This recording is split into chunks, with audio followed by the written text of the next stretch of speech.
আসসালামু আলাইকুম। দুজনের রান্নাঘরে আপনাদের স্বাগতম। আপনাদেরকে আজকে আমরা একটি বার্গার রেসিপি দেখাবো, যেটি আপনি করে নিতে পারছেন ঘরে থাকা খুব সাধারণ কিছু উপকরণ। এই উপকরণগুলি আপনার ঘরে সচরাচর থেকেই থাকে, তবে এই বার্গার রেসিপিটি কিন্তু একদম ট্র্যাডিশনাল বা প্রফেশনাল ওয়েতে হচ্ছে না। এটা জাস্ট হোমমেড একটি রেসিপি হচ্ছে।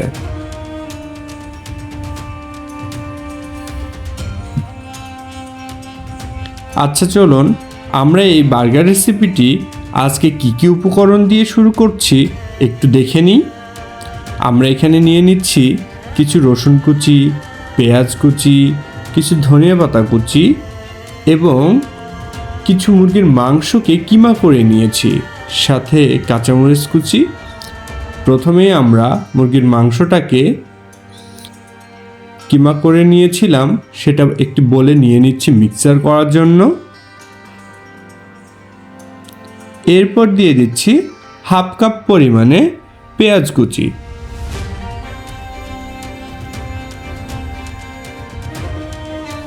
পেঁয়াজ কুচিটাকে একটু মেশানো হয়ে গেলে আমরা দিয়ে দিচ্ছি রসুন কুচি 1 টেবিল চামচ পরিমাণ।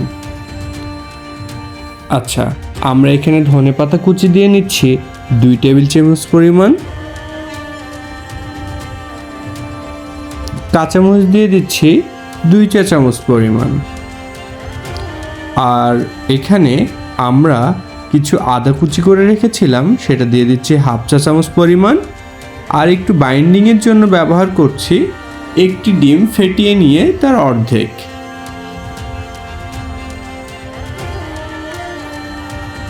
আচ্ছা, এখানে আমরা এবার কিছু হলুদের গুঁড়ো, ধনিয়া গুঁড়ো, মরিচের গুঁড়ো, একটু চাট মশলা, একটু গরম মশলা, সবগুলো ব্যবহার করেছি হাফ চা চামচ পরিমাণ। আর দিয়ে দিচ্ছি স্বাদ মতো লবণ।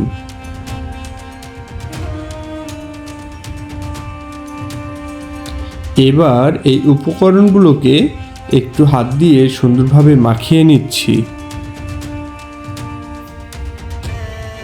এবার এটাকে বাইন্ডিং করার জন্য আমরা একটু ব্যবহার করে নিচ্ছি কর্নফ্লাওয়ার। এটার পরিমাণ ছিল 3 চা চামচ পরিমাণ। আর সাথে 25 গ্রাম মতো দিয়ে দিচ্ছি ব্রেড ক্রাম্বস। আমরা এই ব্রেড ক্রাম্বসটি ঘরেই বানিয়ে নিয়েছি, আর এটার ভিডিও আমার চ্যানেলে শেয়ার করা আছে। চাইলে আপনারা ডিসক্রিপশন বক্স থেকে লিঙ্কটিতে প্রবেশ করে দেখে নিতে পারছেন।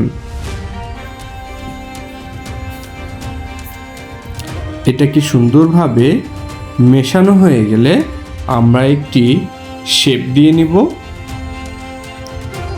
ঠিক প্রতিটি শেপে আমাদের ছোট্ট ছোট্ট বার্গার হবে, সেটার জন্য আমরা মোটামুটি 50 গ্রাম পরিমাণের সাইজ নিয়ে নিয়েছি।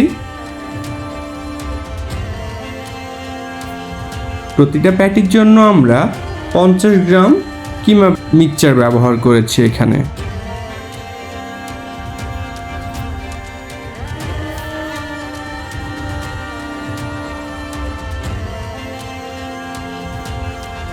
ব্যাস, আপনাদের দেখিয়ে দিলাম ঠিক কিভাবে আপনারা এইটার শেপ দিবেন।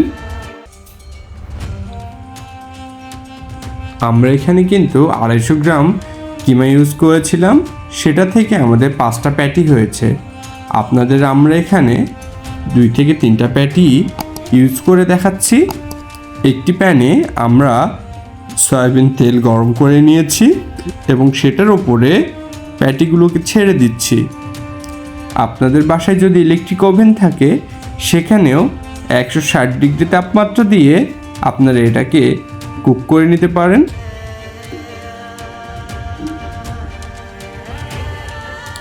প্যাটির 2 পাশ খুব সুন্দরভাবে স্লো ফ্লেমে কুক করে নিতে হবে, যাতে এটার ভিতরেও কাঁচা না থেকে যায়।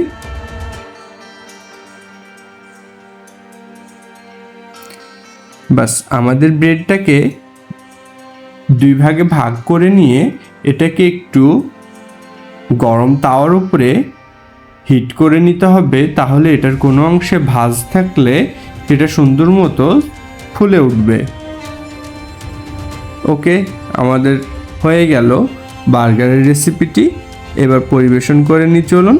আমরা এখানে কিছু লেটুস পাতা, কিছু মোজারেলা চিজ গ্রেট করে দিয়ে এবং প্যাটিটি বসিয়ে তার উপরে মেয়োনিজ আর টমেটো স্লাইস করে দিয়ে আমরা কিছু শসা, কাঁচা পেঁয়াজ দিয়ে টপারের ব্রেডে 5 গ্রাম মতো মেয়োনিজ লাগিয়ে দিয়ে দিলাম। হয়ে গেল আমাদের বার্গার রেসিপিটি।